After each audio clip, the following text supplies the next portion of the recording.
Hello, my name is Jacob Totson, and welcome back to the Wisdom of Odin. Today, I'm in the town of Bath, England, to visit a very sacred site.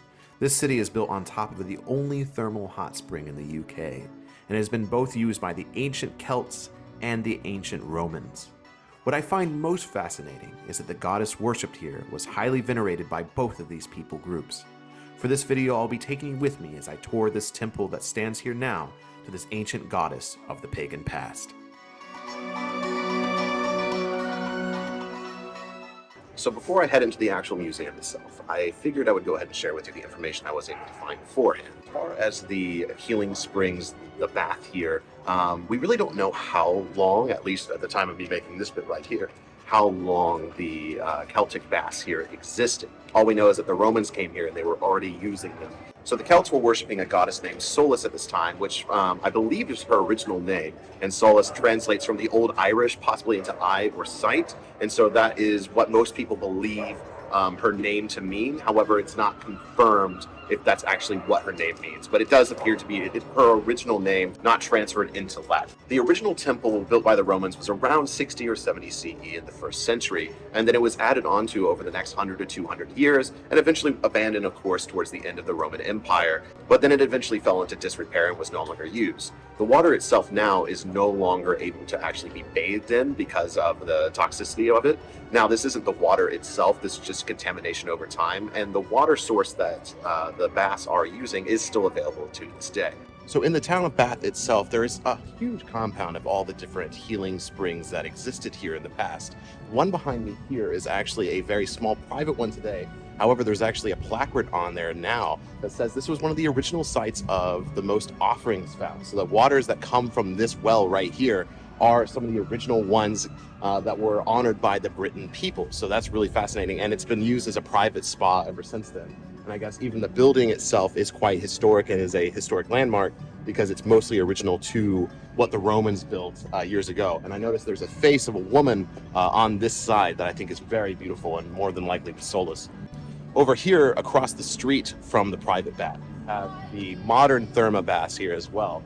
And so a lot of people actually seem to come to this today. I won't have time to go into it myself. However, they're very popular for their mineral properties as well. The same water that was used in the original healing spring by both the Britons and the Romans is no longer usable today, as we've seen in the museum as well. And so the same waters, though, are used in this therma spa today. Obviously, the city is in England, but it has a very Roman architecture in some of the areas, which I absolutely love.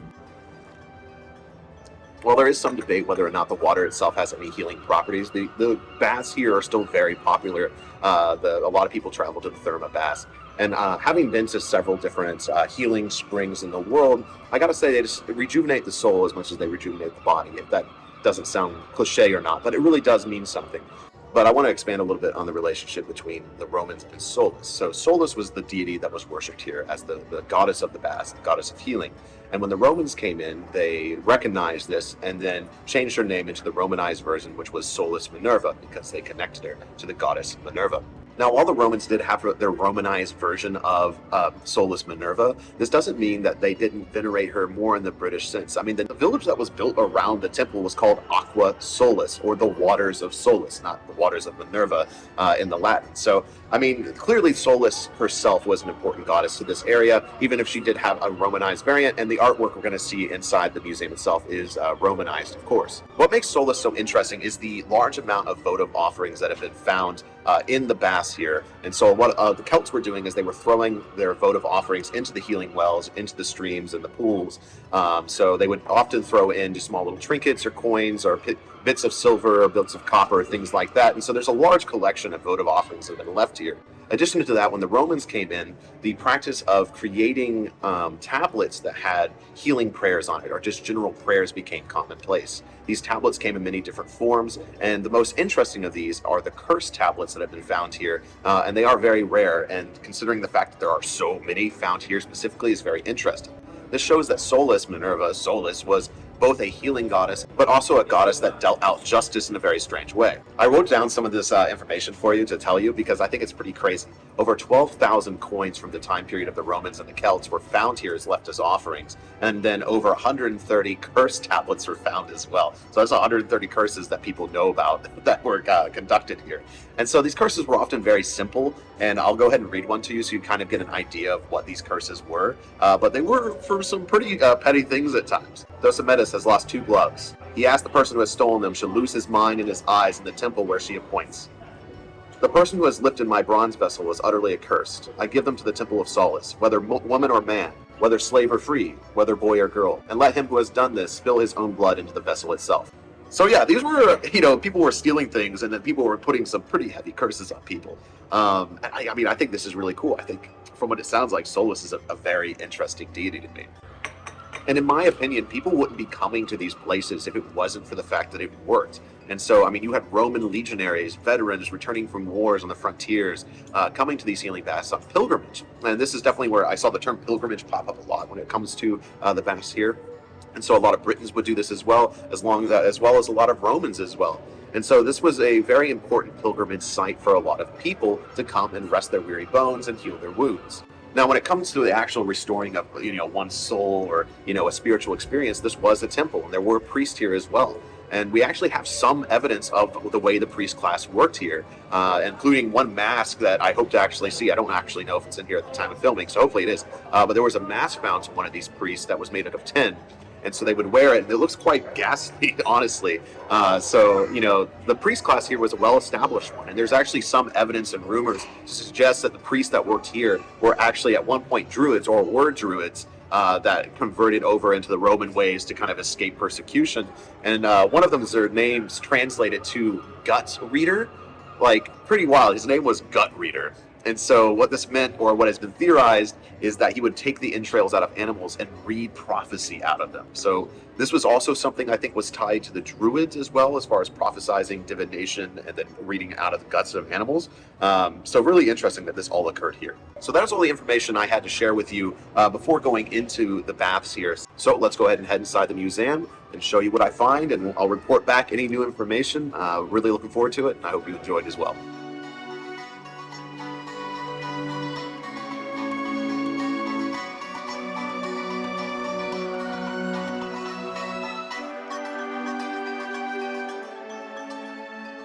I think I'm pretty much done with the museum for the most part. So the main takeaways from this is, one, history is wild and fascinating because a lot of the building here was added later in the period. And so a lot of the original Roman architecture is no longer here. And what does remain is very damaged. And it's just time has taken its toll on it. So they do have some of the original temples, some of the original bathhouse, and obviously some of the original baths as well. But a lot of stuff that on the outside has been reconstructed and added over the last few hundred years.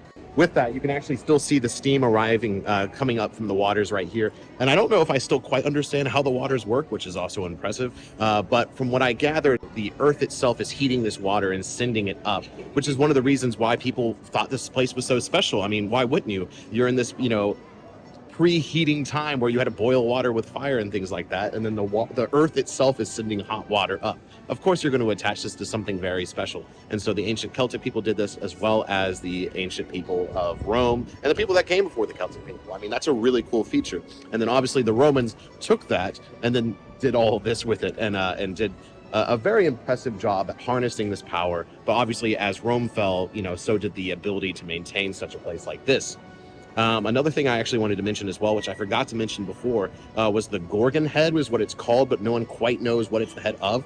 It's the front of the temple that was here to Sulis, but the actual temple itself has a giant head of a Gorgon, Oceanus, or some kind of British deity that we don't know the name of, possibly the Green Man, no one really knows. But it was made by Gallic people, carved it in the Roman style. And it's probably, as described by the museum here, one of the most important architectural features of any Roman find from the empire, because it's very unique, beautiful, and the craftsmanship, being from the Gauls, but in a Roman style, is very unique. There was tons of artifacts in there, tons of offerings, tons of the curse tablets, tons of statues and things like that. Lots of other things to deities, so it wasn't just Sulis here. It was also Mercury, Jupiter, Mars. I mean, any of the gods from the Roman pantheon were also featured here as well. I did not realize how big the original temple structure was. They had a recreation of it based on the foundation. It was very impressive. I mean, it's hard to believe this was in England. This was in Britain, not in Rome. I mean, it is a very impressive place. Very beautiful too. Also very crowded. So it's been hard, like the hot spring part where it actually shows the hot water like coming out of the hot spring. I mean, it's still working today, and I mean that was really cool to see. But my gosh, it was so crowded. I mean, I was like crammed in the corner. I couldn't get out. It was rough, but it was still really cool to seeing the actual hot water, which I think is over there. I get to go see that. The actual sacred pool is what they called this. I think this was more of the swimming pool, and then there was the bathing pools back here behind me. So quite the structure, quite the religious experience here as well for people coming here. And again, hundreds of years of, not thousands of years of human history of people coming to these sacred waters to cleanse themselves and connect to the ancient powers that come from the earth. And I love it. As I'm walking away, the one final thing that was in the final room there, like the water itself, again, is not like safe nowadays. At least the water as it's coming out of there, like someone actually got like an infection and died from it at some point. And so they don't allow people to like bathe in it, obviously. However, they did have a place that was like from the spring that was safe. It had all the minerals and things like that, and that you could drink from it. And I did it, and it was a little weird.